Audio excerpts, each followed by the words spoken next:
Hello mga katombi! Welcome sa aking vlog. So for today vlog nga pala, ako nga pala ay maagang gumising kasi pupunta nga pala ako sa aking doktor. So bali dito nga pala ito sa may Poc de Sanctua. Dito nga pala ang aking doktor. So yun po ang nag-opera sa akin. Bali last year nagpa-opera nga tayo ng myoma at inalis na yung ating uterus. Pero nagtira pa naman siya ng ovaryo, kaya naman matibay pa ang ating buto, charot. So nandito na nga pala tayo sa clinic ng aking doktor sa gynae. So pagpasok nyo, iyan po ang kanyang clinic. Pinapasok na nga niya ako. Sabi niya umuna na daw. Actually natuwa siya kasi ang pula daw ng pisngi ko.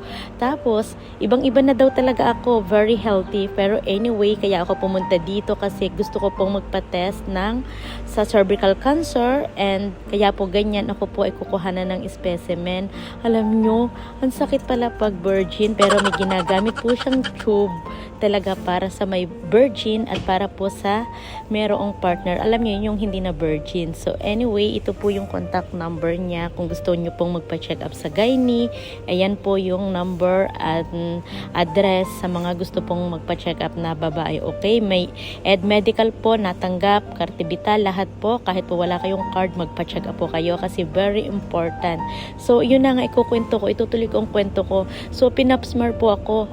First time ko magpa-papsmar. Masakit pala yun kahit may ipinapasok kasi siya sa loob tapos sinasalaksak ko. Promise. So mga babae lang ang makakaintindi nito, pero pag virgin pala para kasing may harang siya nararamdaman ko. Ayun, medyo mahapdi pero kaya naman.